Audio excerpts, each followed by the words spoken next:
Get right to it. Fire away. Quick question, and I don't follow recruiting. Did you recruit any of the guys that are on Pitt's roster? Did Pitt recruit any of the players? Have you gone up against them at all in recruiting? Not so much recruiting. Obviously, know Cameron Corrin, the post player. He's from the Metroplex area, so familiar with him. And then DeMarco Minor, their point guard, we actually played against last year when he was at Oregon State. The rest, not super familiar with, other than just, scouting them. And I think you said on your radio show yesterday you have a tie with Capel.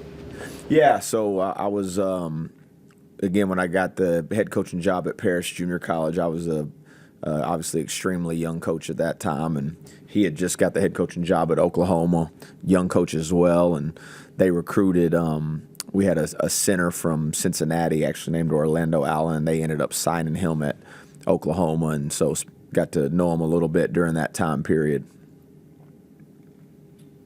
What do you see from, obviously you're going to plan on Cummings playing. What do you see from Pitt from their first 3 games? Yeah, they've done a really good job of getting to the foul line. They've shot more, they've made more free throws than their opponents have attempted, which is always a good sign. They've defended well. Again, kind of starts with Minor. He's a competitor. He's gritty. He's tough. He runs their team. He can defend the ball, gets them into their actions. Cummings can make shots, and then Cameron Corrin, he's gotten a lot better, and was a second in the league last year in the ACC in field goal percentage, and he's expanded his game a little bit and given him a viable option down there. And then those young guys are aggressive, confident players too. Still playing 4 out. I haven't watched any of their games. The way he's played in the past. Yeah, similar. They'll run some initial actions to get the ball where it wants to go, and then do a good job of kind of manipulating space and ball screens. And like I said, shot clock gets late. They have a couple guards that have the capability to make late clock plays either for themselves or for somebody else. With some of your defensive principles that you've listed over the past few weeks, when you go into one game and looking at what you're going against, will you emphasize one over the other, as in gap control, keeping it on one side? Are there things that stand out about each opponent? Yeah, so I think like anything, what you would like to have is defensive versatility, the same way you'd like to have offensive versatility, and I think it's simply put, which was kind of stated in your question. You do have to kind of identify, okay, what is your opponent trying to do? What are their strengths? And not that your overall philosophy changes, but you may make some small adjustments to what you're trying to do, and like what you're willing to, live with, so to speak, knowing that you may have to adjust throughout the game as well. Something that you felt like, okay, we're willing to live with this. Maybe that starts hurting you, then you're not willing to. So there's always a little variance game to game. Again, if you're playing against somebody that is heavily reliant on the three, then obviously you're going to try to maybe put a little emphasis on taking away the three, knowing that could open up some drives and create some other issues. So you always want versatility, with what you're doing. The more ways you have to win a game, the better. And then understanding it's still early in the season, how versatile do you feel like this team is? Again, with the understanding you've got 2 more guys coming. Yeah, I think long term, I think we have the opportunity to be extremely versatile defensively, because both of those guys provide you a level of switchability that you can have, and are 2 of your better movers. So I think we're still learning, we're still growing, we're still trying to figure out exactly what our strengths are going to be defensively. And again, I thought those 3 games, 6 days and 3 games. 3 games in 6 days, challenged us in a lot of different ways and gave us opportunity to learn through those. Coach, with Cummings, is it just like it sounds like it's a rolled ankle, and obviously, there's bigger injuries than that, but is it just an assumption that he's going to play, or is there staff research involved in what his status might be? Yeah, that's obviously a relevant question, and it's kind of something new that college athletics is kind of having to learn how you're going to navigate these type of things. As you know, obviously it was a very you were used to it in pro sports, the probable, questionable, doubtful, in, out, and now even now that's entered into college sports and the landscape of it. And when you get into Big 12 play, like you have to. And I'm not even involved in it, ironically. I mean, I'm aware of it, but, it comes from your medical staff, and they actually have to put something out there that, lets everybody know everybody's status. So you would, until you hear otherwise, it is like I think you always kind of have to assume they're going to play, until you actually, unless it's a season-ending injury, you kind of go into it knowing that you got to be prepared for him to play. And then with Corhin, yeah. His matchup with Harlan, how do you kind of? I mean, two pretty big buttons. Yeah, two big players, two experienced guys, and like I said, man, Cameron's playing at an extremely high level. He's rebounding the ball well. He's he has the ability to step out and make some threes, and which can spread you out a little bit. So he's a tough cover, and like most good players, you'll have some individual matchup, but it's our team defense has got to be. He's not one guy's never just going to shut one guy down. In particular, when you're talking about pick and roll basketball, which he's good in pick and roll because he can pop a little bit, he can roll, he can facilitate. So they do a good job of moving him around and getting the ball to him in different spots. You approach rivalry games, and how have you presented it to your players in the past? No different than we really presented it to these guys. I mean, like I told our guys yesterday, two things can be true at once, and you don't have to just mention this on the radio show last night. You don't have to live in this black and white, binary of the way like everybody wants to kind of do things now in the world that we live in. It's like this or this, and there's no in between. But the way I presented it was like, again, you can't really shy away from the fact that it is a big game. You don't have to be here long, even though our players have never actually played in this game. I haven't coached in this game. It doesn't take long to realize how important the game is to so many people around the state and our university, while at the same time understanding that regardless of what happens tomorrow night, that you still have 25, 26 more regular season games, hopefully Big 12 tournament, hopefully NCAA tournament, and you're making a run. So it's like, while it is really important, and you can't like shy away from that, like, because to shy away from it is, again, being disingenuous, and you're not living in reality. But also the reality is that your long-term goals, nothing's it's not a formality after tomorrow night, so you gotta embrace it. You got to play with emotion. You can't play emotional. You can't let the game itself break you down, get you outside of character. And you got to try to execute, regardless whether it's tomorrow night against Pitt in front of 14,000 people, or you're playing, Maryland in a closed-door scrimmage, or you're playing Wheeler. Like, you still have to be able to execute. The reality is, your roster, there's nobody on your roster that is familiar with the game. They're not from here. Mm-hmm. And you look at Pitt's roster, they got guys all over the world. Mm-hmm. And they got one guy in the game that's from around here. Mm-hmm. Is there an educational process that goes into that a little bit? I wouldn't say an educational process, because again, you don't have to be here long to realize it, and our players got to experience it. The football game, I got to experience it on day one. Day one, the first day I was here, I went to the baseball game. We were playing Pitt, so it's not. And especially like, no one's insulated from the passion and the feeling of this game and the excitement of it, and so you can't run from that. But at the same time, you can't allow that to get outside of your character, get outside of our character, try to do things that maybe you shouldn't be able to do out there, or you shouldn't be trying to do. And letting the game itself break you down. You got to go, you got to go execute. And again, this is like for players and coaches and everybody involved. Like these are, it's a blessing to be able to play in these type of games. This is what these guys work hard for, and certainly looking forward to the challenge. Funny thing about that baseball game you mentioned, I heard a story, I don't know if it's true or not, but apparently one of your children went up to Ren and asked about the Sweet Caroline song, and apparently that's why he played it. I don't know. I don't know if that's why he played it. I'm sure there was some level of intention to play it that night, regardless of that. But yeah, I mean, I had once it became fully. Once we knew as a family for sure that this is what we were going to do. Yeah, my daughter sent me clips of the football games, probably like 2 hours into this being final. So.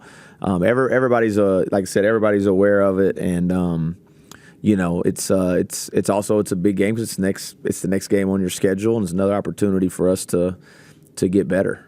What was your reaction to hearing the chant? Yeah, the first time? Yeah, I mean, it was. I did not know that, but it's catchy. It has a nice ring to it. It does. It does. Ross, is there a difference between a non-conference rivalry game like this currently is and a conference rivalry game?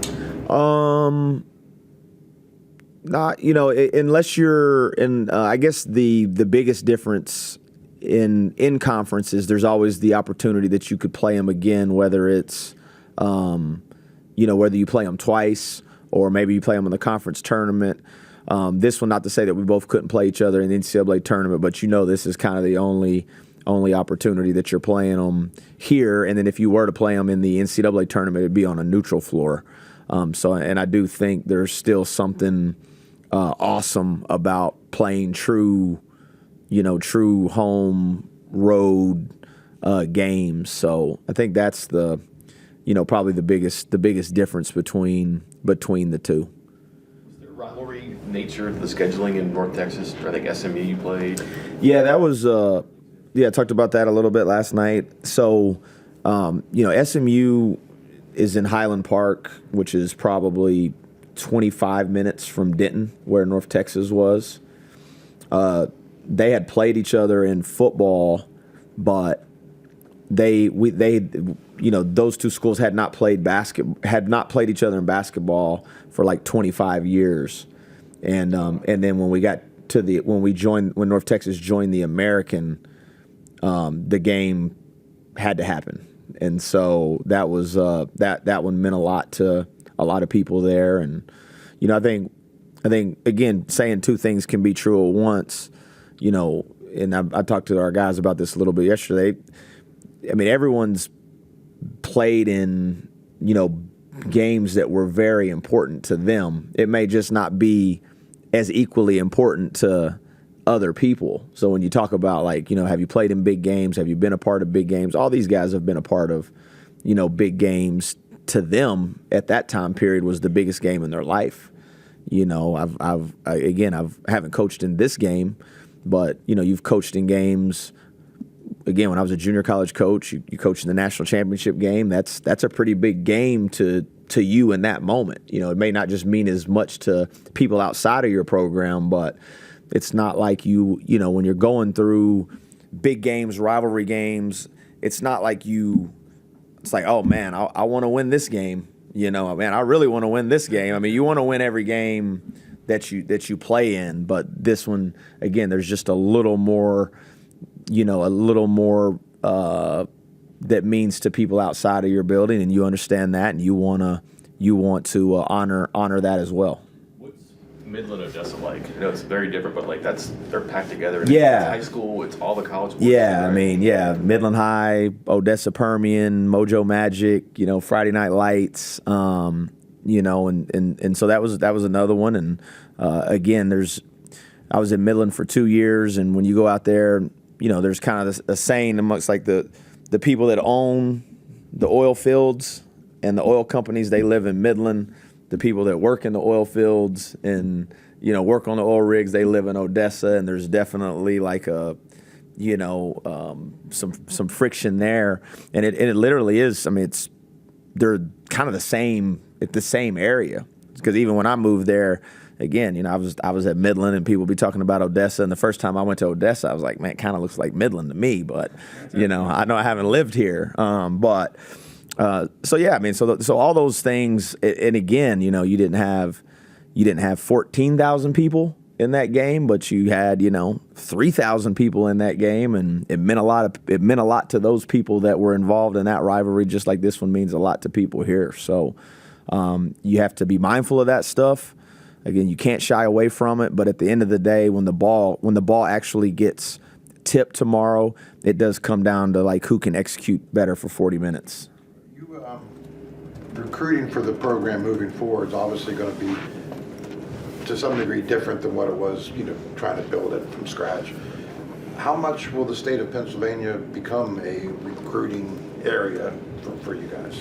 Yeah, I mean, you know, obviously, anytime you're, especially with your high school recruiting, or you know, the portal's so different now. But anytime you can kind of start, you know, you put the little pin where you are in Morgantown, and you start that radius. I mean, obviously, you always want to start as close to home as you can, and you know, it adds, and then even if you don't get them on the front side, you can recruit them, and then they go somewhere else. Then maybe they do decide they want to get back a little closer to home for various reasons. So yeah, whether it's, you know, Pittsburgh or the DMV or you know, New York, it's what's kind of unique about Morgantown in itself that I think surprises a lot of people until you actually understand the geographical nature of it, is like how close it actually is to so many major metropolitan cities. I mean, there wasn't, like, when you look your roster now, their roster now, that there wasn't a lot of, that could change in the years to come, maybe. Could, possibly. yeah, could, yeah. I mean, you're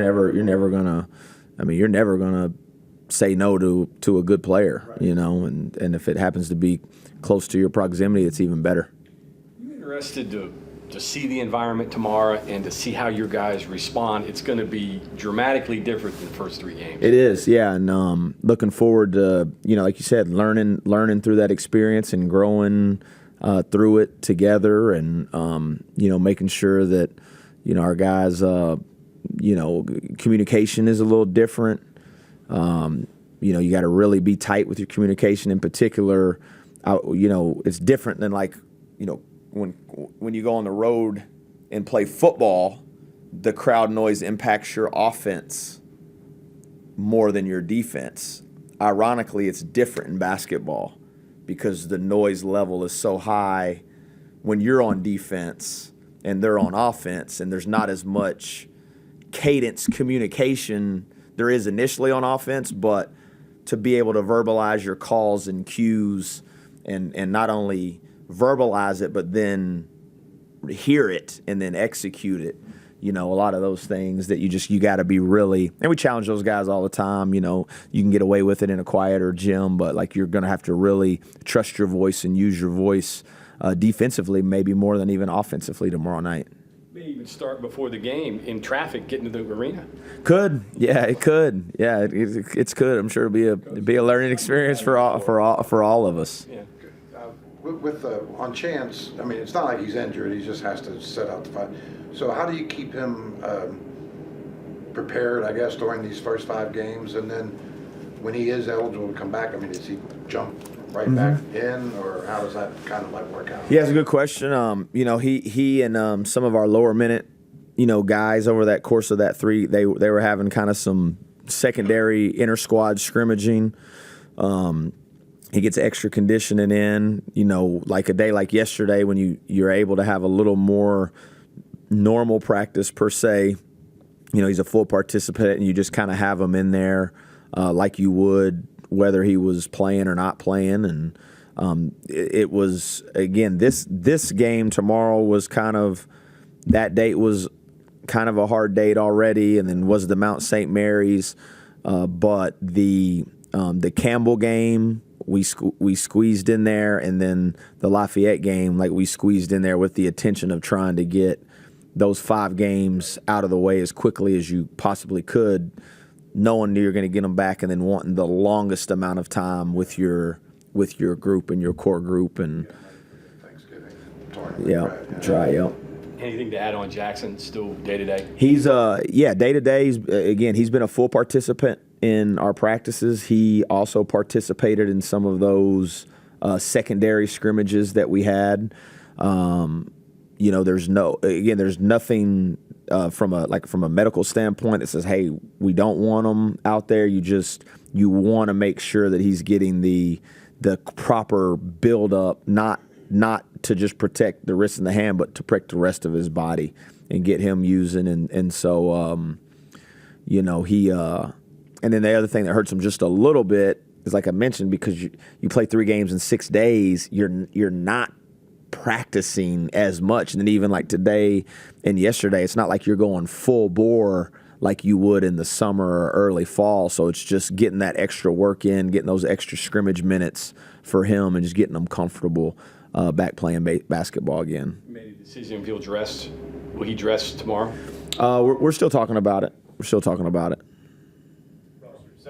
Playing 3 and 6 to open up and having at least a little bit of a break now is a bigger benefit to get legs back or to get some time on the practice court to really work on some things. Combination of both. And again, we started practicing in June 1st, and you get all the way to the games, and we needed games. We needed games to improve. We needed games to learn about ourselves, magnify some weaknesses. Maybe highlight some strengths of ours, and then coming out of that 3 games in 6 days, we needed exactly what you said. We needed a little rest, and then we needed to be able to get back out on the practice floor and fine-tune some things, look at some things we needed to get better at, which is really everything at this moment, and get an opportunity to get your legs back under you a little bit, but then also practice. Ross, there's not a lot of signs of this, but today's the first day of the signing period. Yeah. How much has the job changed with the way it's shifted in the past couple of years? Because I imagine it'd be frantic the prior 96 hours, and now, not that it's not, but it just seems like it's very different. Yeah, and the signing period itself is a little longer now, and so I don't remember exactly what it used to be, but there was that like you said, that panic and anxiety to see those letter of intents come, standing by a fax machine. Again, I know I still look kind of young, but I'm not so young that I wasn't in it wasn't all emails and Google Flash drives and Dropboxes. I mean, yeah, you'd sit by there and you'd wait for that letter of intent to be faxed over and get it over to your compliance so they could sign it, and or FedEx and all the other things, but it's just there's not as much there's not as much like urgency, like, man, we need to get this letter of intent and scholarship agreement in today. You know that there's the period in the window. You feel confident that the people that are supposed to be doing all that stuff are going to do all that, and it is a little different in that regard. Is it better maybe it's better for the coach's lifestyle, but I'm just thinking like you get Jaden late in the game, right? Mm-hmm. But there's going to be people like that, of course, in March, and then you could get somebody now who maybe he changes his mind, he just wants out of the LOI, which is pretty easy now too. Are there benefits to this that just the margin of error seems more manageable now than forcing everybody into November? Yeah, Maybe I'm wrong. I don't know. Well, like you said, I wouldn't say like you're wrong. I would think it would probably be just dependent on, if you had somebody in your fold that you were really counting on being a big part of what you were doing, and you kind of started building around that, and then at the last second he decided he didn't want to come, that's still going to sting pretty good, I think what now is, when with like the rules automatically, like with coaching changes, if a coaching change occurs, then it's, back previously you had to still get a release and people had to sign off of you getting your release even if there was a coaching change. Well, now if there's a coaching change, people just automatically get out of their letter of intents, and so that's what you kind of see there in the spring. But it's all very fluid, I guess would be the best way to put it, man. It's like what's true today may not be true tomorrow. You say no one uses use fax machines anymore? I thought they still use those for something. Yeah, every once in a while you hear that I don't even know if it's a ringtone or what that thing is, but you still hear it every once in a while. Somebody's doing the dial up. Rebounding, how much of that will be a key for the game? Yeah, it'll be huge. I mean, I think they're plus 13 on the glass. And again, that a lot of that comes from product of their ability to drive the ball, which is, them getting to the foul line and being aggressive. 13 and 8, two freshmen, but they both are really, aggressive drivers, and they could put rim pressure on you. And then, if you're constantly in rotations, you're going to open yourself up for some offensive rebounding on the backside. So it's always a big part of what we do and a part of what we talk about. But I think, for instance, for us, the Campbell game in particular, because we talked about the Mount St. Mary's game was a little distorted from a rebounding standpoint, so if you looked at like our defensive rebounding percentage coming out of that Mount St. Mary's game, it would have been one of the best. If that was your end number at the end of the year, it would have been one of the best defensive rebounding numbers in the entire country. But you turn them over, you don't have as many possessions. But the Campbell game, again, I did think they actually hurt us on the glass, but I thought a big part of that was our inability to stay in front of the basketball, in particular to start the second half. One more, Russ, on Odessa Midland. Your first year, did they beat you to end the season? Yes. So you still went to the tournament though, right? You remember this? That's a long time ago. So this works perfect. So my first year at Midland, we started the season 26-0, and we lost to Howard at Howard, which Big Spring, Texas, was very close to us as well.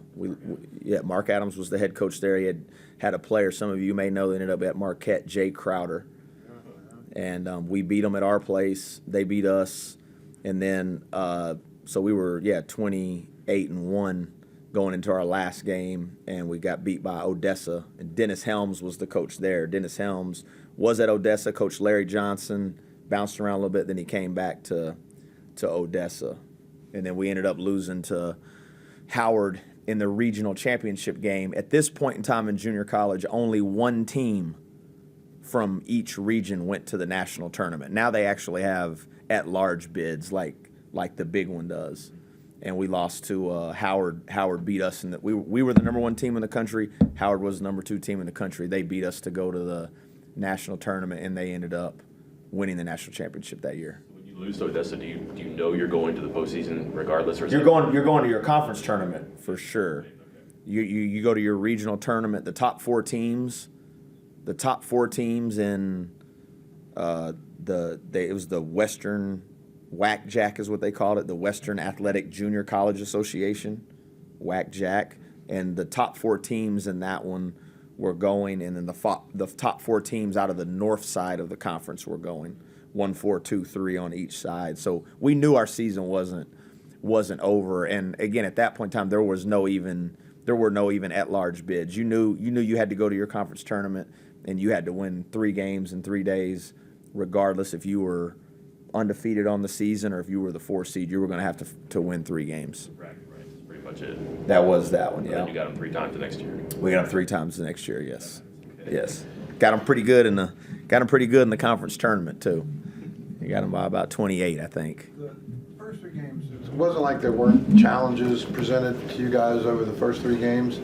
But with this game, does it give you more of a sense of where the team is? I mean, this team obviously can match up a little bit more physically than some of the others. Does it give you a better idea of I think it's where they're at? Again, yeah. I mean, and this certainly isn't a knock on any of our previous opponents. I mean, you've heard me say that. I respect everybody, and each team challenges you in different ways. But this is the best team of the 4. Not only on paper but from a production standpoint. So yeah, it's it'll be a great test, and it's kind of what we need you know, at this moment, you know, and gives us an opportunity to, you know, take a step up and be a incredible environment tomorrow evening. And it is a 6 o'clock game. Everybody remember that, not the 7 o'clock game, 6 o'clock. You know, I would imagine there will be a little more traffic flow in the area, so try to get there early if you can. But yeah, it'll definitely, we're definitely excited about it, and you know, look forward to you know, playing the game. And I think we'll be better tomorrow at 8:30 or 9 o'clock. I hope that it's in a win, but I think we'll be a better basketball team for the 40 minutes that we're going to get in that environment against that team. Coach, thank you. Thank y'all.